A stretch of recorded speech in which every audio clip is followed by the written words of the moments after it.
গেটটা খুলতে একটু দেরি হওয়াতে সামান্য আপনার বাসার খেটে খাওয়া একটা মানুষ, তাকে দিয়ে তো তার পরিবারটা চলতো, আপনি জুলম করে তার উপরে গাড়ি চালিয়ে দিলেন, গেটকে উড়িয়ে নিয়ে তিনি চলে গেছেন। ক্ষমতা আছে বলেই যদি ক্ষমতা দেখান, রাজাবাজারের মতো একটা জায়গায়, এই ব্যস্ত নগরী ঢাকা শহরের ভিতরে তিনি সজোরে একটু খুলতে কেন দেরি হলো, গেট টেট নিয়ে তিনি একেবারে সামনের দিকে চলে গেছেন। ওই দিন ড্রাইভার ছিল না, নিজেই ড্রাইভ করতেছে, এবং আশেপাশের লোকজন সবাই বলতেছে যে লোকটা সবসময় সবার সাথে খুব খারাপ ব্যবহার করে, ক্ষমতা দেখায়, অহংকার দেখায়, দাম্ভিকতা দেখায়। জালেম কাকে বলে? কোরআনুল কারীমে আল্লাহ রাব্বুল আলামিন জালেমদের কথা বলতে গিয়ে আল্লাহ রাব্বুল আলামিন বলছেন, ওয়ালা তারকানু ইলাল্লাযীনা যালামু ফাতামাসসাকুমুন নার। কোরআনুল কারীমে আল্লাহ তাআলা বলছেন, খবরদার, ওয়ালা তারকানু, জালেমদের সহযোগী হও না, নিজে জুলুম করবা না, জালেমদের সহযোগীও হবা না, সহযোদ্ধাও হওয়া যাবে না জালেমের। অবাক করা বিষয়, আমরা বাংলাদেশে একটু ক্ষমতা থাকলে কেমন ক্ষমতা দেখায়। চিন্তা করেন, উনি বড় একটা চাকরিজীবী ছিল, একসময় মুক্তিযোদ্ধাও ছিলেন। যারা দেশটাকে স্বাধীন করেছে তার চেতনা কেমন হওয়া দরকার চিন্তা করেন। গেটটা খুলতে একটু দেরি হওয়াতে সামান্য আপনার বাসার খেটে খাওয়া একটা মানুষ, তাকে দিয়ে তো তার পরিবারটা চলতো, আপনি জুলম করে তার উপরে গাড়ি চালিয়ে দিলেন। অ্যাক্সিডেন্টটা এত মারাত্মক হয়েছে, এক হাত দূরেই বাচ্চাদের স্কুল ব্যান্ডটা ছিল, এমনও তো হতে পারতো ওই বাচ্চাগুলো মারা যেতে পারত। আরেকজনের গেট পর্যন্ত গিয়ে ধাক্কা লেগেছে, গেটকে উড়িয়ে নিয়ে তিনি চলে গেছেন। ক্ষমতা আছে বলেই যদি ক্ষমতা দেখান, আল্লাহ তাআলা ক্ষমতার দম্ভ ভেঙে দিতে সামান্য সময় আল্লাহ তাআলা নেন না। জাবা বেড়া, পৃথিবীর সবচেয়ে বড় বড় ঘাড় মোটা ব্যক্তিদের ঘাড় আল্লাহ ভেঙে দিয়েছেন। সামান্য উদাহরণ, একজন বড় ইবনুল কাইয়ুম জাওজি আলাইহির রাহমা, ইবনুল কাইয়ুম জাওজি আলাইহির রাহমা, উনার কাছে একদিন প্রশ্ন করা হয়েছে যে মাসি আল্লাহ কেন বানাইছেন? আপনি চিন্তা করতে পারেন, ইবনুল কাইয়ুম রাহিমাহুল্লাহ তিনি বলছেন, ইবনুল কাইয়িম রাহিমাহুল্লাহ তিনি বলছেন মাসি আল্লাহ কেন বানাইছে? তো উনি নাস্তিকের ওই প্রশ্নের সুন্দর একটা জবাব দিয়েছে। তিনি বলছেন আল্লাহ তাআলা মাসি বানাইছেন অহংকারীদের অহংকার দুলার সাথে মিশিয়ে দিতে। দেখবেন আমরা যখন এই যে কথা বলতেছি তখনও কিন্তু মাসি হঠাৎ হঠাৎ চলে আসতেছে, নাকের উপরে বসতেছে, কিচ্ছু করার নেই। আপনি কিসের অহংকার দেখান? একটা মাসির দিকে তাকায় দেখেন, আপনার নাকের মধ্যে বসতেছে অনুমতি ছাড়া। আপনি ঘুমায় আছেন, চোখের মধ্যে বসছে, আপনার ঘুম ভেঙে গেছে, লাফ দিয়ে উঠছেন, ঠোঁটের মধ্যে বসছে, সেন্টারিং করতেছে বসে বসে, আপনার ঘুম ভেঙে গেছে। আপনি কিসের অহংকার দেখান? একটু ক্ষমতা পেলেই রাজাবাজারের মতো একটা জায়গায়, ব্যস্ততাময় ঢাকা শহর, রাজাবাজারের মতো একটা জায়গায়,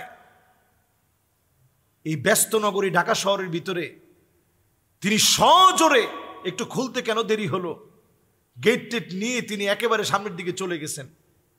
ওই দিন ড্রাইভার ছিল না, নিজেই ড্রাইভ করতেছে, এবং আশেপাশের লোকজন সবাই বলতেছে যে লোকটা সবসময় সবার সাথে খুব খারাপ ব্যবহার করে, ক্ষমতা দেখায়, অহংকার দেখায়, দাম্ভিকতা দেখায়। আপনি যে একটা প্রাণ শেষ করে দিলেন, এটা শাস্তি তো মৃত্যুদণ্ড।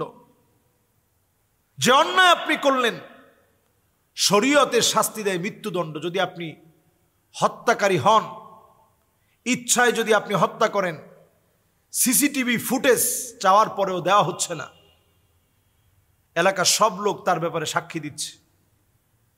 জীবদ্দশায় আপনি যে জুলম করলেন, আনতুম শুহাদাউল্লাহি ফিল আরদ, এই জমিনের মানুষগুলো আল্লাহ সাক্ষী, মানুষের মুখে মুখে আপনার কথা যে লোকটা জালেম, মানুষের উপরে জুলুম করে, মানুষের উপরে অন্যায় করে, অবিচার করে। আপনি কেমন করে মুখ দেখাবেন একটু চিন্তা করেন। এই ধরনের ব্যক্তিদেরকে, দাম্ভিকার অহংকারী যারা, তাদেরকে দুনিয়ার জীবনে শাস্তি দেওয়া উচিত। শাস্তির ক্ষেত্রে কোনো পার্সিয়ালিটি, পক্ষপাতিত্ব করার কোনো সুযোগ নেই। তাহলে আপনিও জালেমদের কাতারে দাঁড়াবেন। এই জন্যই আমি শুরুতে যে আয়াতে কারিমা তেলাওয়াত করেছিলাম, ওয়ালা তারকানু, কোরআনে দ্বিতীয়বার আল্লাহ তাআলা আর বলেন নাই, একবারই বলছেন খবরদার জালেমদের সঙ্গে গিয়ে দাঁড়িও না, জালেমদের সঙ্গে বৈশও না, ঠেস লাগায়া গল্প করো না, জালেমদের কথা শুনে মজা নিও না। তাদের কাছ থেকে সম্পর্ক ছিন্ন করো। নবীজি সাল্লাল্লাহু আলাইহি সাল্লাম বলছেন, ইয়াকুম আয-যুলম ফাইন্না আয-যুলমা যুলুমাতুন ইয়াউমাল কিয়ামাহ। যারা জুলুম করবে, অত্যাচার করবে, জাহান্নামের অন্ধকার তাদের স্থান হবে। আপনি মনে করছেন কিছুদিন জ্বললাম তাতে কি? দুনিয়ার সবচেয়ে সুখী ব্যক্তি ঈমান আনে নাই, তাকে আল্লাহ জাহান্নামের জন্য যখন নিবেন, ইগমিসুহু গামসাতাম মিনান নার, একটা জলক শুধু জাহান্নাম থেকে একটু ডুবিয়ে নিয়ে আস। লোকটাকে একটা জলক জাহান্নাম থেকে যখন জাহান্নামের আযাব দেখায় নিয়ে আসা হবে, আল্লাহ বলবেন, একটু বলো তো দেখি দুনিয়ার কোন সুখটা তোমার মনে আছে? লোকটা বলবে, মা আসাবানি কত্তু নাঈম, দুনিয়াতে কোনোদিন কোনো সুখে আমি দেখি নাই। কিসের জুলুম করেন আপনি? কিসের অহংকার করেন আপনি? সব অহংকার মুছে যাবে এক নজর জাহান্নাম দেখলে। যে পরিবারটা এখন বাপ হারা হয়েছে, স্ত্রী বিধবা হয়েছে, এদের দায়িত্ব কে নেবে? সমাজের এই খেটে খাওয়া মানুষগুলো, এদের সঙ্গে আমরা অনেক সময় খুব খারাপ ব্যবহার করি। আতুল আজির আজরাহু ক্বাবলা ইয়াজিফ আরাকাহ। নবীজি সাল্লাল্লাহু আলাইহি সাল্লাম বলছেন, ঘাম শুকানোর আগে শ্রমিকের পারিশ্রমিক তুমি দিয়ে দাও, ঘাম শুকানোর আগে পারিশ্রমিক প্রদান করো। অথচ তাদের সঙ্গে আমরা খারাপ আচরণ করতে করতে এতটা জালেম আমরা হয়েছি, তার গায়ের উপর দিয়ে আমরা গাড়ি চালিয়ে দিতে আমরা দ্বিধাবোধ করি না। এর দৃষ্টান্তমূলক শাস্তি আমরা দাবি করছি। এবং এই ধরনের জালেমদের ঘটনা থেকে শিক্ষা নেন। জালেমরা কখনো সমাজের সম্মানিত ব্যক্তি হতে পারে না। আল্লাহ আমাদেরকে হেফাজত করুক। আসসালামু আলাইকুম ওয়া রাহমাতুল্লাহি ওয়া বারাকাতুহু।